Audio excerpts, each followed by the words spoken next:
Everyone, Jana here with today's 4-H project of the day, and we are actually going to make a travel game. Perhaps you've been to some restaurants and you've seen the little peg game that's in a triangular wedge, and you just set the little pegs or golf tees around and you move them and try to get the least amount of pegs left after you're done. So we're actually going to make a travel version that's really simple. For today's activity, you're going to need a drill with a drill bit. The drill bit is going to be dependent on the size of what you're using for pegs, whether you're using golf tees or nails or screws or something like that, whether you're drilling into wood or cardboard like I'm going to be doing today. So you'll need a drill and an adult to help you use the drill. You'll need a pair of scissors and or a utility knife. Please make sure you have an adult there to help you use the utility knife. You're going to need a piece of cardboard in my case. Also, some dot paper, which you can find. It's a graph paper.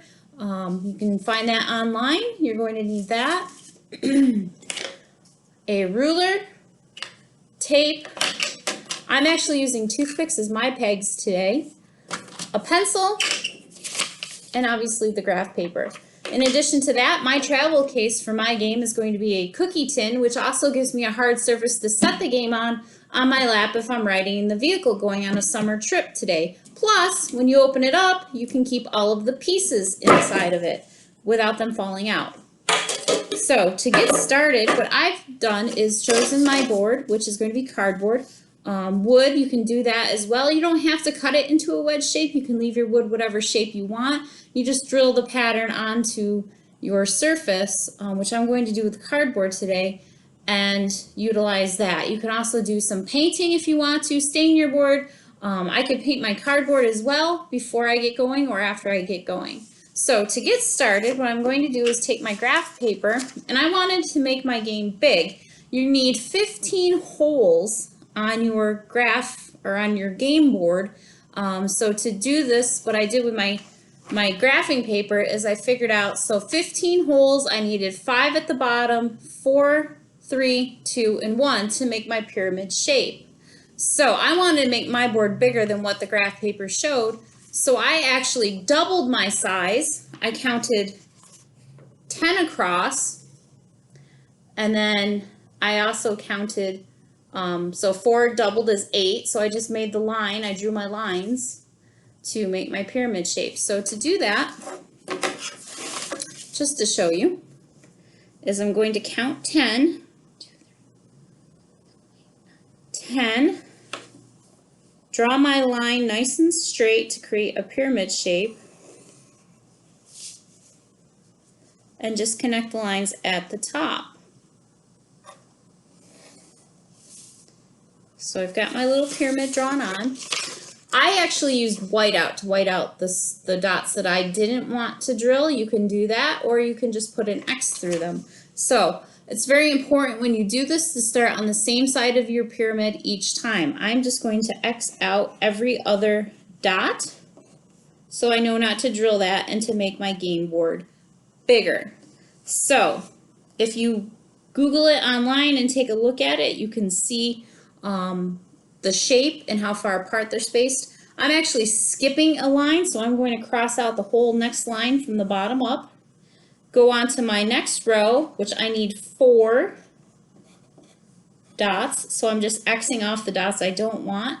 Skip that next row by crossing it all off, going and Xing off the dots I don't want. That'll give me a line of 3. Skip that line, count up, skip the next line, count up, and it gives me 1. It actually makes my pyramid a little bit smaller, Xing off like that, but starting on the same side, because I found this when I did my first draft of my game board. I actually started on the opposite side, and then my holes for my pegs didn't line up properly. I didn't have a really good triangle. So once you get that, cut this out, tape it to whatever you're drilling onto, not necessarily nice and tight, just so it doesn't move while you're drilling, and then you can start drilling.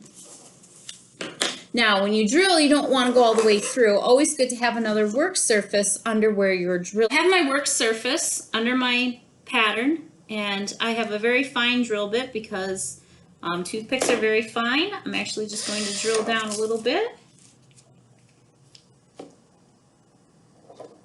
Part way.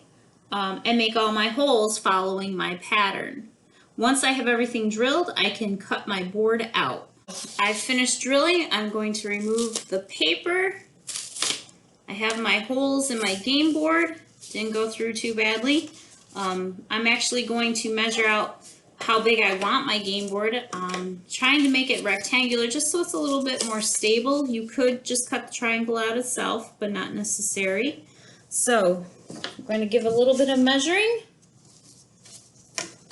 Make my game board rather rectangular, which if I had to do this over, I would have left more space at the bottom. Make a series of little marks to make sure I'm creating a straight line, because my game board is actually bigger than my ruler. So once you get this done, all your little dashes, connect them. The rules for the peg game can be found online. You can print those out, and what I'm going to do is print out a copy of them and tape them to the lid of my container so that if somebody else is playing the game, they know the rules and how to score it. Again, making just little lines.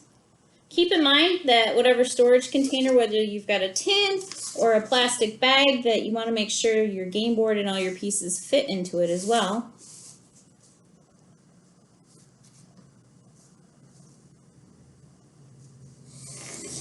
Alright, so to cut this, what you can do is use a utility knife or a pair of scissors, or if you have a block of wood, if you need a saw, please make sure you have an adult's help. I'm just going to cut mine with scissors because it's thin enough. Now my edges seem to be ripping a little bit on the cardboard, so I'm probably going to grab some duct tape and duct tape my edges so it doesn't come apart. I'm going to get out some markers to decorate it, but just to show you how to make a simple game board. What I have right here is my triangle with the little holes in it. The next step in the process is to actually create my pegs, which in my case I'm going to use toothpicks. You could also use thumbtacks if you had them, if you didn't want to use nails or screws. It's up to you if you want to cut the tops. I think as a travel game, I think that's probably safer. So I'm just going to cut off one end of the toothpick. Remember, you need 14 to play the game. I suggest making a few extra in case you lose them. And when everything's done, put it in your travel case and you have a simple peg game to take with you on vacation. To find out more about Chenango County 4-H, visit us online on our Facebook page and our YouTube channel, both under Chenango County 4-H.